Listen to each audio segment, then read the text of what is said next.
Hello everyone, welcome to my channel. My name is Rashi Goel and in this video we are going to solve if x is 4 power minus 2, so what is the value of x power x? So let's start with the today's video solution. So we can write x is equals to 4 power minus 2.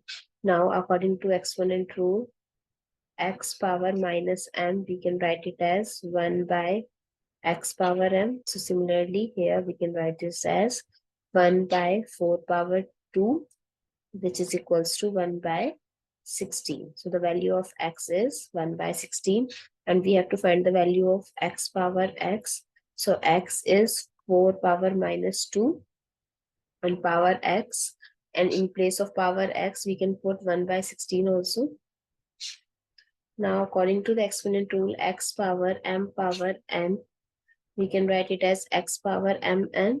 So 4 power minus 2 times 1 by 16, which is equals to 4 power minus 1 by 8 or 1 by 4 power 1 by 8.